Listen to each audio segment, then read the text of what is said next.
अस्सलामुअलैकुम बच्चों। आज हम chapter 7 ninth class MCQ solve करने जा रहे हैं। तो स्टार्ट करते हैं बच्चों। पहला एमसीक्यूज है, विच of the following state molecules do not leave their position, यानी वो कौन सी स्टेट ऑफ मैटर है जिसमें मॉलिक्यूल्स अपनी जगह को नहीं छोड़ते और अपनी जगह पे वाइब्रेट करते रहते हैं। तो बच्चों वो क्या है? सॉलिड्स। ओके। और लिक्विड, गैस, प्लाज्मा, इसमें वो अपनी जगह छोड़ के रैंडमली मूव करते रहते हैं। विच of the following substance is lightest one, सबसे हल्का है बच्चों वो एल्यूमिनियम है। और यहां पे अगर आ जाता हैवीएस्ट, याद रखना हैवीएस्ट, तो वो मरकरी था।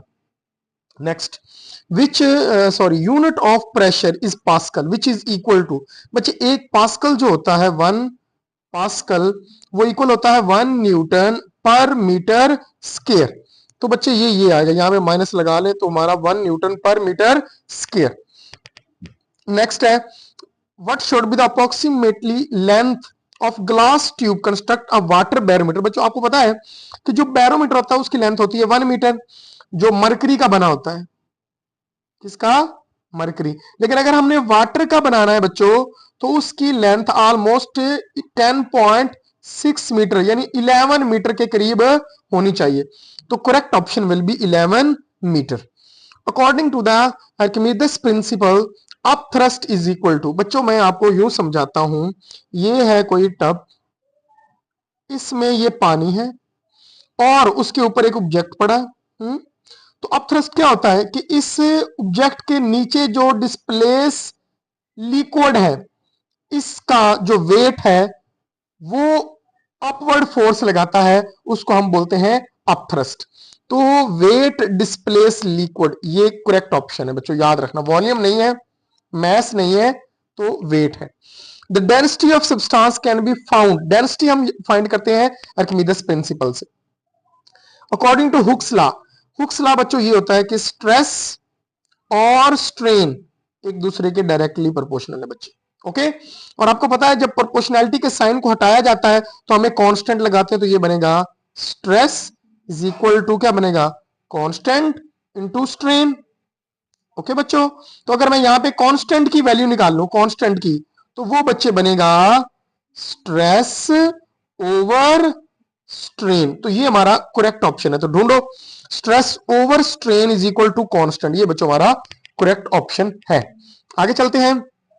वो कहता है सब्सटेंस हैविंग, जिसकी शेप हो और वॉल्यूम हो बच्चों, तो वो क्या होते हैं? सॉलिड्स होते हैं, जिनके स्पेसिफिक शेप और वॉल्यूम होता है। A state of matter which has no specific shape, यानी वॉल्यूम तो होगा, कोई शेप नहीं, तो वो बच्चे क्या है? गैस। इसकी कोई स्पेसिफिक शेप नहीं होती। वैसे लिक्विड की भी कोई शेप नहीं होती, याद रखना, ठीक है? लिक्विड की भी कोई स्पेसिफिक शेप नहीं होती। Most of matter फिल्स the universe, universe में ज्यादातर जो स्टेट पाई जाती है सॉलिड की, वो कौन सी है? प्लाज्मा।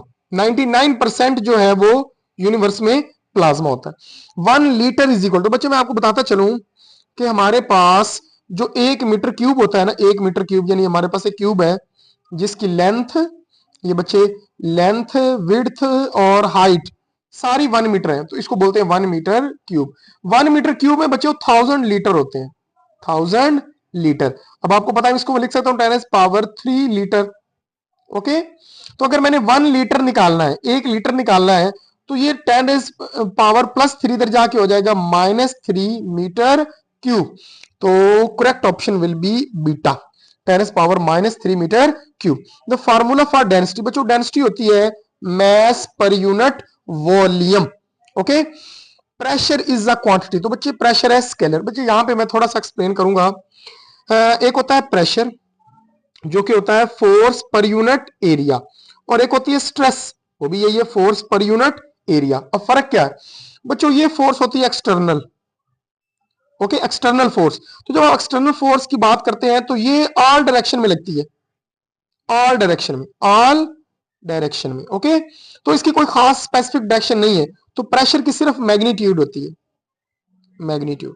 लेकिन जब हम स्ट्रेस की बात करते हैं बच्चों, तो ये हमारे पास एक नहर है, ओके, उसके ऊपर एक ब्रिज बना हुआ है। ओके।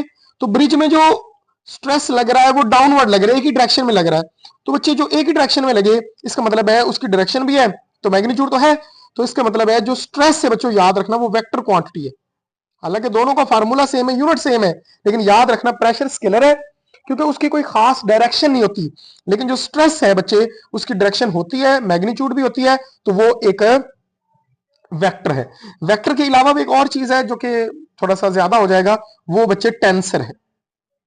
टेंसर है वो बाद में कभी बात करेंगे, अभी आपका मतलब उस चीज को आप अंडरस्टैंड नहीं कर पाओगे। नेक्स्ट चलते हैं, फार्मूला फॉर प्रेशर मैंने लिख दिया, force per unit area. Okay, density of water is बच्चों सिंपल 1000। बच्चे यहां पे बताता चलो एयर की भी याद रख लेना, 1.29 किलोग्राम पर क्यूबिक मीटर, इसको 1.3 भी बोल सकते हैं। तो ये एयर की डेंसिटी, ये भी याद रखना। ये कुछ ऐसी चीजें होती है बच्चे जो आपको याद रखनी पड़ती है। As we go up the value of atmospheric pressure, बच्चे जैसे जैसे हम ऊपर जाते हैं, ये हमारा सी लेवल है, ऊपर जाते हैं तो जो एयर है वो कम होती जाती है, ऊपर कम होती जाती है। तो जाहिर है जब एयर के मॉलिक्यूल कम होंगे तो वो प्रेशर भी कम लगाएंगे। तो जैसे जैसे हम ऊपर जाते हैं प्रेशर क्या करता है, डिक्रीज। और बताता चलो बच्चे प्रेशर और डेंसिटी डायरेक्टली प्रोपोर्शनल है, तो याद रखना अगर यहाँ पे डेंसिटी पूछे तो वो भी क्या होती है, डिक्रीज होती है। ये दोनों चीजें याद रखनी। At sea level pressure is 10130 pascal, और यहाँ पे पास्कल के बजाय 101,300 न्यूटन पर मीटर स्क्वायर भी लगा सकता था, याद रखना। एटमॉस्फेरिक प्रेशर मेजर किया जाता है बैरोमीटर से, याद रखना बेटे। और अल्टीमीटर जो है बच्चों ये एल्टीट्यूड फाइंड करता है, एल्टीट्यूड कह लो या हाइट कह लो, फाइंड करने के लिए इस्तेमाल होता है। मीटर रॉड लेंथ और हाइड्रोमीटर लिक्विड की डेंसिटी फाइंड करने के लिए इस्तेमाल होता है। How many times mercury is denser, 13.6 time mercury is denser then water during the hot summer. जब गर्मियां आती हैं तो क्या होता है कि जो एटमॉस्फेरिक प्रेशर है वो फॉल कर जाता है, डिक्रीज कर जाता है। क्यों? क्योंकि गर्मी से हवा फैलती है, मॉलिक्यूल्स एक दूसरे से दूर चले जाते हैं और मॉलिक्यूल्स की जो डेंसिटी है वो कम हो जाती है, इसलिए प्रेशर भी कम हो जाता है, याद रखना बच्चों। Which of the following work on the Pascal's law, बच्चे पास्कल्स लॉ जो है वो हाइड्रोलिक प्रेस आप लोगों ने पढ़ा है, वो उसके ऊपर काम करता है। In SI system unit of density kilogram पर क्यूबिक मीटर, डेंसिटी 20 स्केलर बच्चों, इसकी मैग्नीट्यूड होती है, कोई डायरेक्शन नहीं होती। हाईली कंडक्टिंग स्टेट, कंडक्टिंग बच्चे वो होती है जिसमें करंट बहुत ज्यादा फ्लो करे। तो बच्चे याद रखना करंट उसमें ज्यादा फ्लो करता है जिसमें इलेक्ट्रॉन हो, आयंस हो, तो बच्चे वो प्लाज्मा में ज्यादा होते हैं। तो highly conducting state of matter क्या है, plasma. As we go up वही चीज दोबारा आगे डेंसिटी डिक्रीज करती है। और next, at the altitude of 30 kilometre atmospheric pressure सिर्फ कितना रह जाता है, 1000 पास्कल, यानी जमीन पे वो है 1,00,000 ऑलमोस्ट पास्कल। लेकिन जब हम 30 किलोमीटर ऊपर चले जाते हैं, 30 किलोमीटर, तो ये सिर्फ रह जाता है 1000 पास्कल। अब आपको अंडरस्टैंड हो गया होगा कि कैसे ये कितना तेजी के साथ कम होता है, जिस तरह हवा की जो डेंसिटी है वो कम होती है। हाँ, अब अगला सवाल, when there is no air, अगर हवा हो ही ना तो एटमॉस्फेरिक प्रेशर जाहिर है क्या होगा, जीरो, क्योंकि प्रेशर लगाने वाली कोई चीज ही नहीं है, तो प्रेशर क्या होगा, जीरो। हाँ, तो ये 3 एमसीक्यूज बच्चे बड़े ही अहम है, तो ये ध्यान से। माइनर बट रैपिड, बच्चों जब रैपिड चेंज होती है एटमॉस्फेरिक प्रेशर में तो इसका मतलब है हवा चलने वाली है, तेज हवाएं, विंडी कंडीशंस आने वाली है। डिक्रीज इन एटमॉस्फेरिक प्रेशर, बच्चे एटमॉस्फेरिक अगर डिक्रीज हो तो रेनी कंडीशन, लेकिन यहीं पे अगर इंक्रीज आ जाता, इंक्रीज हो जाता रैपिड इंक्रीज, तो ये इंटेंस कंडीशन होती है। ये दोनों चीजें याद रखनी है, डिक्रीज हो तो रेनी कंडीशन, और अगर बढ़ रहा हो तो इसका मतलब इंटेंस कंडीशन। जैसे यकदम बहुत ज्यादा बादल आ जाए तो बढ़ गया एटमॉस्फेरिक प्रेशर, समझ आ रही है, जिससे इंटेंस कंडीशन जनरेट होती है। लेकिन ग्रेजुअल आहिस्ता आहिस्ता अगर बढ़ रहा है तो बच्चे इसका मतलब है एक खुशगवार मौसम होने वाला है, प्लेजेंट कंडीशन आने वाली है। Which property determined by the Archimedes principal, तो बच्चे ये है डेंसिटी, पहले भी बात हो चुकी है। The type of hydrometer, hydrometer आपको पता है लिक्विड की जो डेंसिटी फाइंड करता है। मेजर द कंसंट्रेशन, एसिड की कंसंट्रेशन फाइंड करना है तो एसिड मीटर इस्तेमाल होता है बच्चों, याद रखना। Formula for density of object is बच्चे simple, W1 over W1 minus W2 into rho. तो W1 है weight of liquid in air, weight of liquid in water और डेंसिटी ऑफ वाटर, ये सिंपल।